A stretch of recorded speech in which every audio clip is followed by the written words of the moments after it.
Chers téléspectateurs, Christ est ressuscité. Christos voskreσε. Christos anesti. Christos einviat. En 863 de notre ère, le prince chrétien Rostislav, à la tête de la Grande Moravie, imparfaitement christianisée, et souhaitant l'unifier au niveau de la foi, demande à l'empereur de Byzance, Michel III, de lui envoyer une mission chrétienne. Arrivent ainsi deux frères grecs de Thessalonique, Cyril et Méthode, qui, en inventant l'alphabet cyrillique, vont être à l'origine de l'expansion du christianisme dans le monde slave, recevant à juste titre la dénomination d'apôtres des Slaves. Pour nous parler de l'influence de saint Cyril et Méthode dans la christianisation du monde slave et apporter un regard sur l'actualité, j'ai le plaisir d'accueillir le professeur Antoine Arjakovski. Professeur, bienvenue. Bonjour Père. Je vous en prie.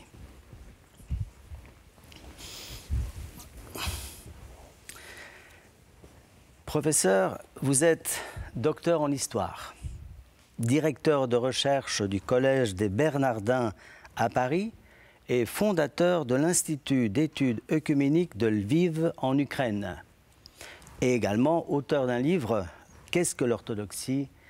que vous avez publié il y a quelques années. Un grand merci pour votre présence.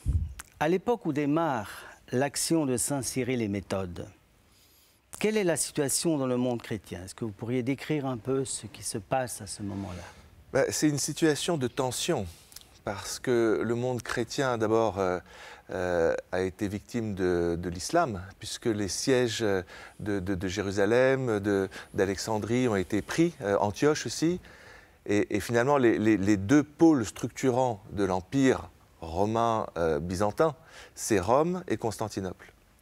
Et Rome et Constantinople, ces deux sièges principaux, sont elles-mêmes en tension, justement dans ces années 860-870. Il y a même eu un concile en 869 qu'on appelle le concile antiphocien contre le patriarche Phocius de Constantinople. À l'époque, il y avait une tension, premièrement, sur des questions dogmatiques, sur la question du filioque, de la procession de l'Esprit Saint. Est-ce qu'il procède du Père seul, comme disait Phocius, ou est-ce qu'il procède du Père et du Fils, comme le disait le pape Adrien à l'époque? Et puis, il y avait la question de l'Illyrie, ce qu'on appelait l'Illyrie, c'est finalement les Balkans.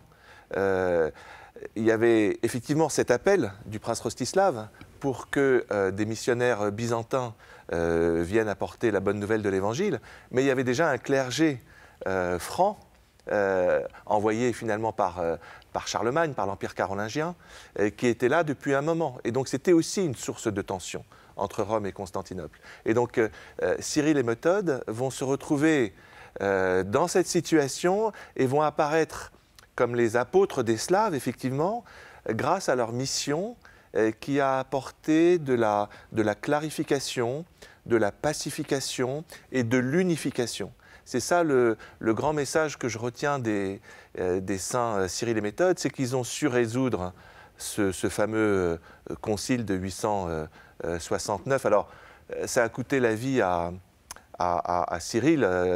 Il est mort à Rome en 869. C'était pourtant le plus jeune des deux frères, Constantin et Michel, Cyril et Méthode. Il est mort à Rome, mais il a obtenu la bénédiction du pape Adrien. Comment il a fait? Il se trouve qu'avant d'avoir été envoyé en Moravie, donc dans l'actuelle Tchéquie, il était allé en mission avec son frère dans la mer d'Azov.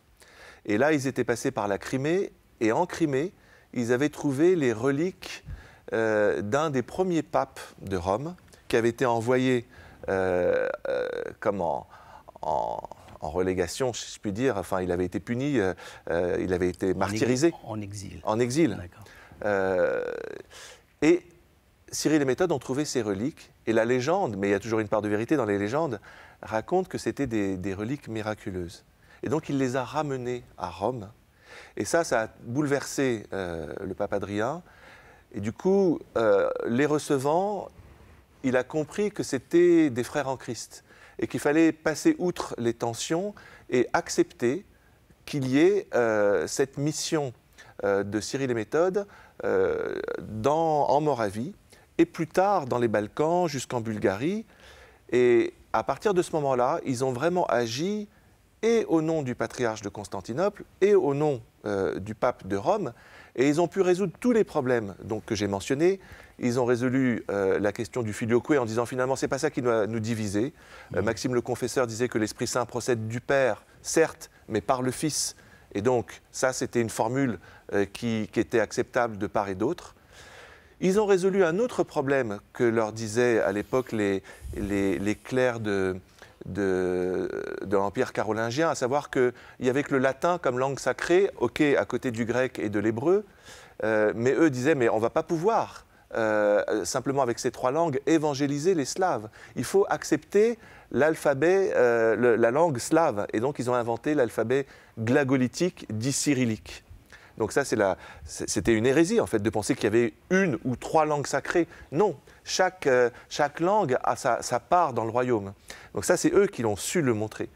Et le troisième élément de pacification, c'est qu'à l'époque, il y avait déjà cette tension à Rome. On craignait que le patriarche, en s'appelant œcuménique, se prétende au-dessus de l'évêque de Rome.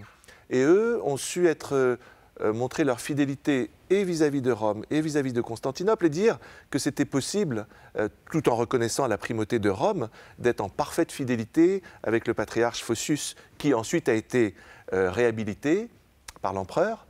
Et il y a eu un nouveau concile en 879, et ça, ce concile, il est très important, au point qu'on l'a appelé le 8e concile œcuménique, qui a accepté le 7e concile œcuménique et qui a dit « ce qui nous unit est plus important que ce qui nous divise, faisons l'évangélisation des Slaves ensemble ». Et ça, c'est vraiment un grand succès. En plus de tout ce qu'ils ont fait, je ne cite pas la traduction de la Bible, par exemple, oui, ou du Nomocanon, ou des tas de livres des pères. Ça a été le début de l'évangélisation qui ensuite a continué en Bulgarie jusqu'à rejoindre la Rousse de Kiev. Juste avant de continuer un peu plus loin, vous avez parlé des patriarcat de Constantinople, celui de Rome. Quelle est la situation? Quels sont les patriarcats existants à l'époque et leur relation entre eux, quelle est-elle? À l'époque, c'est ce qu'on appelle la pentarchie. C'est-à-dire qu'il y a Rome, dans l'ordre tel que ça a été défini à Chalcédoine, au concile œcuménique. Il y a Rome, il y a Constantinople, il y a Alexandrie, il y a Antioche et il y a Jérusalem. Et le malheur, c'est que les trois derniers sont sous domination ottomane. Et donc, ceux qui gèrent finalement le monde chrétien, c'est le patriarche de Constantinople d'un côté, pour toute la partie orientale, et le pape de Rome pour toute la partie occidentale. Voilà, c'est ça la situation de l'époque, d'où l'importance de ces tensions qui naissaient au IXe siècle et qui menaçaient l'Empire. Et on comprend pourquoi Cyril et Méthode, par ce rôle de clarification, de pacification, d'inculturation, ont finalement permis à l'Empire de maintenir son unité et de résister à toutes les tensions arianistes à l'ouest, islamistes à l'est, et de faire en sorte que cette chrétienté puisse se maintenir finalement jusqu'au XVe siècle, jusqu'à la chute de Constantinople en 1453. Ok. Professeur, à partir de quand peut-on situer la naissance de l'Église dans la Rousse de Kiev? Traditionnellement, c'est le baptême de la Rousse, c'est-à-dire le baptême de Vladimir, ou Volodymyr pour les Ukrainiens aujourd'hui, c'est 988. Donc c'est un siècle plus tard. Et ce qui est intéressant pour faire le lien avec la Cyril et Méthode, c'est que ça a été un baptême où il n'y avait pas encore de division dans l'Église. C'était un baptême pleinement universel. Et le pape de Rome, de l'époque, a envoyé comme don, comme cadeau, le crâne de Saint Clément. C'est-à-dire ces reliques qui avaient été prises en Crimée, qui avaient été ramenées à Rome, en témoignage d'unité et de souvenir de Cyril et Méthode comme évangélisateurs communs de la Rousse, d'abord des Balkans et puis ensuite par leurs disciples de la Rousse, eh bien, a envoyé ce crâne de Saint Clément qui avait cette réputation d'être une relique miraculeuse. Donc voilà, ça a commencé en 988. Et très vite, la Rousse de Kiev, qui était un État assez important, qui allait de Novgorod au nord jusqu'à la mer Noire, jusqu'à la Crimée, c'est devenu un des États les plus puissants de la période médiévale, au point que la plupart des enfants de Yaroslav le Sage, celui qui a construit Sainte-Sophie, se sont mariés avec des princes d'Europe occidentale. Le plus connu, c'est le prince Henri de France, qui a épousé Anne de Kiev. Mais voilà, dans d'autres familles, c'est devenu un État important. Le malheur qui s'est produit, c'est que les Tatars sont arrivés au XIIIe siècle, en 1240, et ont finalement rompu cet État de la Rousse de Kiev en deux parties. Une partie qui a dû accepter le joug tatar. Or, les Tatars se sont ensuite convertis à l'islam et donc a été sous domination musulmane jusqu'au XVIe siècle. C'est toute ce qu'on appelle aujourd'hui la Russie du Nord. Et puis, il y a une autre partie qui a résisté, mais qui ensuite a été, on peut dire, envahie par les Polonais, qui étaient, eux, liés à Rome. Voilà. Et donc, c'est cette partie de la Rousse qui est devenue plus tard l'Ukraine. Voilà. Et ça, finalement, on en a vu le résultat à un moment très important de l'histoire de l'Église, en 1439. En 1439, il y a eu le Concile de Florence. Et au Concile de Florence, il y a eu cette volonté de l'ensemble des chrétiens d'Orient et d'Occident de se réconcilier parce que les tensions étaient trop fortes et du côté et surtout du côté ottoman. Et donc il fallait une réconciliation, et il y avait aussi la menace de la réforme protestante qui commençait avec tout le mouvement conciliariste. Il y a eu ce Concile de Florence.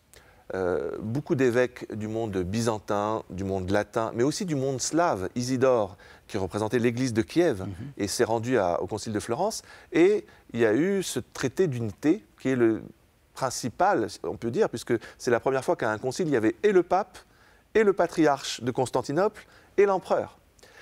Voilà, donc ça a duré... Parlez de quelle année là ? De 1439. C'est un événement très important de réconciliation sur tous les sujets qui fâchaient, y compris celui du filioque, de cette procession de l'Esprit Saint, mais aussi de la place de l'évêque de Rome, etc. Et ce qui est intéressant, puisqu'on parle des Slaves, c'est que les Slaves du Sud, ceux qui ont été sous domination polonaise, ont accepté le Concile de Florence, l'ont reconnu jusqu'à la fin du XVIe siècle, ils ont été fidèles au Concile de Florence. Tandis que les Slaves du Nord, la Moscovie est apparue, Moscou est apparue simplement au XIIe siècle, elle n'existait pas au moment du baptême de la Rousse. Elle est apparue, et là, elle a refusé le Concile de Florence, parce qu'elle disait, nous, la priorité, ce n'est pas la réconciliation avec Rome, la priorité, c'est de pouvoir avoir une indépendance, une certaine autonomie, voire autocéphalie vis-à-vis de Constantinople. Déjà à l'époque. Déjà à l'époque, et surtout pour lutter contre les Tatars et l'islamisation finalement de la société des Russines du Nord. Donc on voit bien que, voilà, 15e, 16e siècle, il y a une différenciation qui se produit entre ceux qui vont devenir les Russes et ceux qui vont devenir les Ukrainiens, autour de cette question du baptême de la Rousse de Kiev. Qu'est-ce qui est le plus important pour nous? La communion avec Constantinople et Rome, pour les Slaves du Sud, ou l'indépendance pour lutter contre l'islam pour les Slaves du Nord?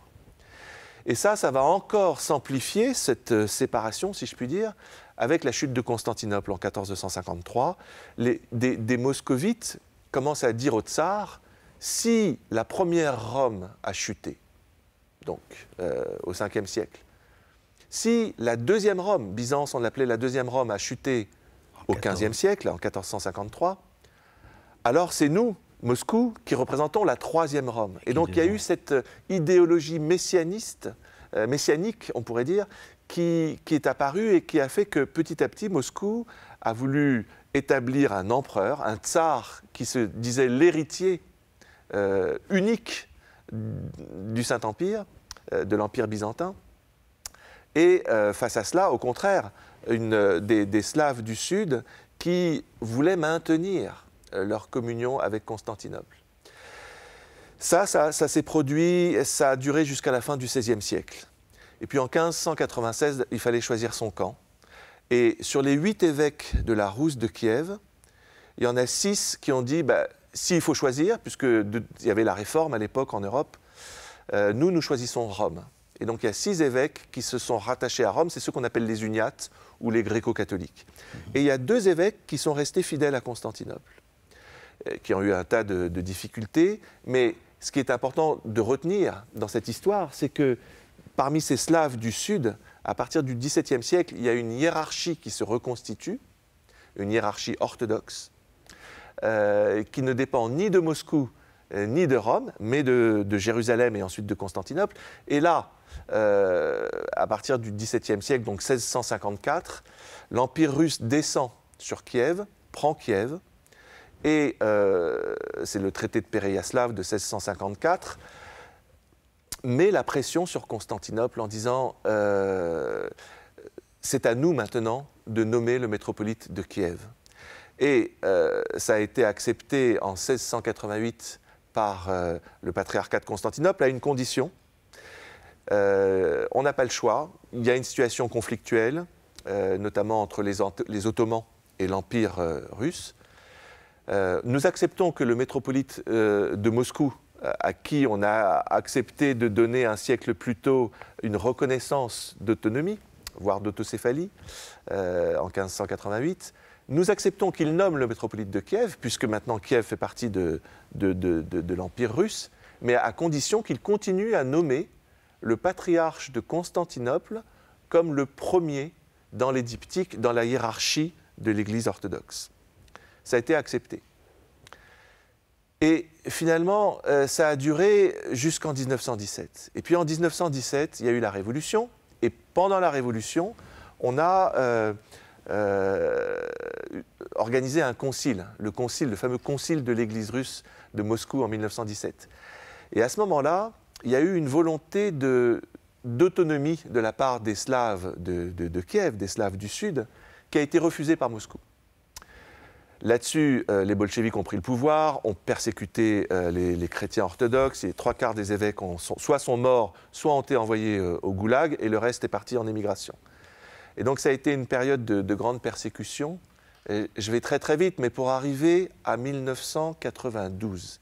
En 1992, l'Empire soviétique s'est effondré, en 1991, et se repose la question, qu'est-ce qu'on fait de cette église de Kiev, qui, depuis les origines, demande son autocéphalie. Et à nouveau, ça a été refusé par Moscou, et Constantinople constate que la situation est extrêmement tendue et patiente, en espérant une réconciliation des orthodoxes de l'émigration, qui ont demandé à partir de 1994 à se rattacher à Constantinople, et des orthodoxes en Ukraine, qui se sont eux-mêmes opposés entre ceux qui dépendaient de Moscou et ceux qui ont voulu créer leur propre église, le patriarcat de Kiev. Constantinople a patienté, et puis les choses se sont malheureusement dramatiquement accélérées avec la guerre qui s'est produite en 2013-2014 entre la Russie et l'Ukraine. Et là, il y a eu un moment où le patriarche de Constantinople a dit la situation n'est plus tenable, il faut permettre aux orthodoxes d'Ukraine de pouvoir se réconcilier en une seule église, l'église de Kiev. Moi, patriarche de Constantinople, en raison du fait que ce sont bien des Byzantins qui ont évangélisé les terres slaves, c'est à moi, et en tant qu'église mère, et en tant que primat de la communion orthodoxe, de faire quelque chose pour éviter que les tensions n'augmentent encore. Et au mois d'octobre 2018, il a donné un tomos, il a publié un tomos, un décret reconnaissant la possibilité de fonder une église de Kiev ouverte aux autres églises présentes. Et le métropolite Épiphane a été intronisé début janvier 2019 avec la bénédiction donc, de cette église de Constantinople. Voilà l'histoire très rapide qui permet de comprendre le temps présent à partir de ces origines de l'évangélisation en partant de Cyril et Méthode. Vous avez répondu à ma question suivante, qui était justement, à partir de la décision du patriarcat œcuménique de donner l'autocéphalie, ça a provoqué une crise Et voilà, vous avez donné un peu la vision des... Oui, des j'ai choses. raconté comment les choses s'étaient passées, mais de fait, si on veut expliquer brièvement quelle est la situation actuelle depuis le mois d'octobre, Si vous voulez bien. Moscou a très mal réagi. Moscou aurait pu se réjouir en disant, finalement, de fait, il y a 3 églises en Ukraine, celle qui dépend de Moscou, celle la plus importante, 15 millions de fidèles, qui ne dépend de personne, le patriarcat de Kiev, qui n'est reconnu par personne, et puis cette église autocéphale, alors moins nombreuse, 1 million de fidèles, mais qui, à l'étranger, est reconnue par Constantinople. Et donc, c'est la division, c'est le chaos. Et en plus de ça, il y a une guerre maintenant entre la Russie et l'Ukraine. Donc, a priori, on aurait pu imaginer que cette solution de donner une autocéphalie à l'Église orthodoxe aurait pu arranger les affaires aussi du patriarcat de Moscou, mais ça n'a pas été le cas. Ça n'a pas été le cas parce qu'il y avait un autre conflit qui existait. C'était le conflit du leadership. Qui, dans l'Église orthodoxe, est en mesure de diriger? Est-ce que c'est l'Église la plus reconnue dans l'histoire, celle de Constantinople, comme je l'ai dit, qui dans les diptyques avait la 2e position, et à partir du schisme avec Rome, d'abord en 1054, et ensuite après le Concile de Florence. Le Concile de Florence a été rejeté par les Grecs en 1484. Donc à partir de ce moment-là, c'est Constantinople qui redevient l'Église première pour l'ensemble du monde orthodoxe. Donc, au niveau historique, au niveau canonique, le leadership, il est celui de Constantinople. Mais aujourd'hui, en termes de puissance du nombre de fidèles, on considère qu'il y a au moins 80 millions de fidèles au sein du patriarcat de Moscou, donc c'est une église puissante, et c'est une église qui est riche. Il y a eu cette volonté du patriarcat de Moscou de dire, mais il faut nous consulter, c'est à nous de prendre nos décisions, et nous sommes présents en Ukraine depuis donc, le XVIIe siècle.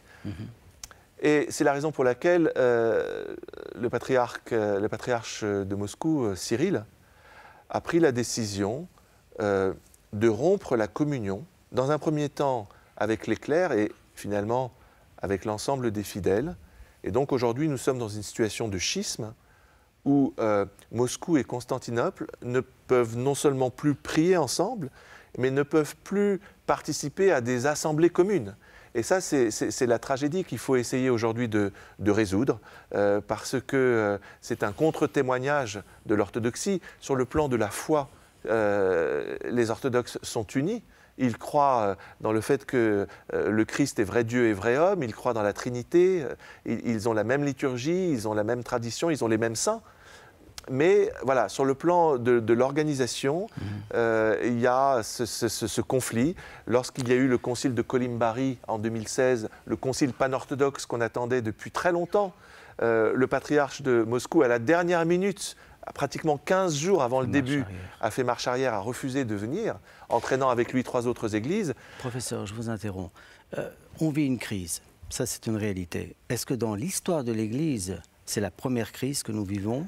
Oui, y a-t-il eu d'autres moments de crise? Mais il y a eu d'autres. Il y a eu d'autres. On l'a vu en parlant du IXe siècle, cette période de 869 à 879, c'était une crise réelle. Mais ça, c'était entre Rome et Constantinople. Maintenant, entre Constantinople et Moscou, il y a eu aussi d'autres crises. Et je pense que c'est intéressant de revenir effectivement sur ces crises entre Constantinople et Moscou pour voir que des solutions existent. Mais est-ce que ça a toujours été cette histoire de leadership qui a tendu les... À mon avis, il y a 3 causes principales qui s'enchevêtrent dans la tension récurrente, depuis un siècle au moins, entre Moscou et Constantinople. La première raison, c'est une raison, je dirais, d'ordre politique, le rapport à l'État. En 1931-1932, une grande partie de l'émigration russe qui se trouvait en Europe occidentale et dont le centre était à Paris, Monseigneur Eloge, à l'époque, a décidé de quitter le patriarcat de Moscou en disant le métropolite Serge, qui à l'époque était le locum tenens, celui qui était en charge de l'Église en Russie, a dit à Staline, vos joies sont nos joies, vos peines sont nos peines. Et ça, c'était insupportable pour l'émigration. On ne pouvait pas accepter une vision de la symphonie qui soit à ce point de dépendance. Et donc ils ont quitté le patriarcat de Moscou pour se placer sous l'homophore de Constantinople, et ça a été accepté.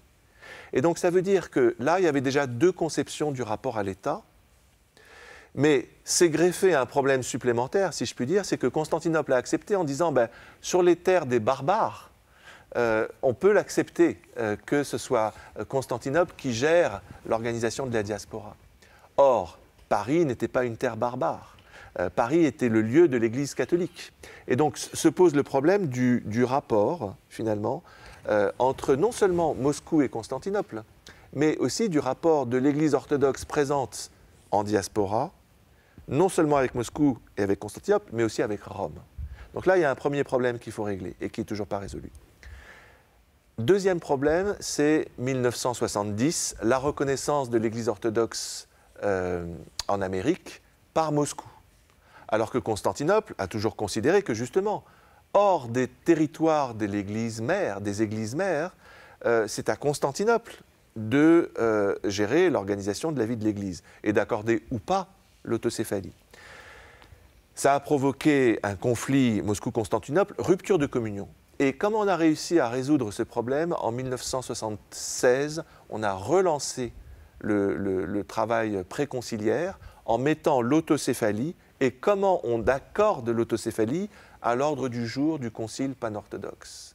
Et on était à deux doigts finalement d'adopter un accord là-dessus quand Moscou a refusé de se rendre au concile de Colimbari de 2016. Donc il y a un début de réponse, mais voilà, qui n'a pas été mis en œuvre. Ça, c'est la deuxième cause de conflit qui n'est pas résolue. Et la troisième cause, c'est en 1996, à nouveau conflit entre Moscou et Constantinople, à nouveau rupture de communion. Et là, ce qui s'est produit, c'est au sujet de l'église d'Estonie. L'église d'Estonie avait reçu une autocéphalie, une autonomie dans les années 30. Elle a été réactivée dans les années 90, mais Moscou s'y est opposé en disant « c'est mon territoire canonique, c'est le monde slave ». Et donc cette idée qu'il y a une russité qui doit s'étendre partout là où on parle le russe, ça a été refusé par Constantinople, ça a été refusé par les Estoniens. Et donc grâce à des débats, grâce à des dialogues, on est arrivé au concile de Colimbari où on a condamné l'hérésie de l'ethnophilétisme, du nationalisme religieux finalement. D'accord. Professeur, nous sommes arrivés au terme de notre émission. Je remercie le professeur Arjakovski pour avoir accepté cette invitation. Ce qui nous a développé était d'une grande richesse et en tout cas nous a énormément... J'ai résumé. Oui, tout à fait. Malheureusement, le temps nous manque. Chers téléspectateurs, portez-vous bien. Christos Anesti, Christ est ressuscité. En vérité, il est ressuscité.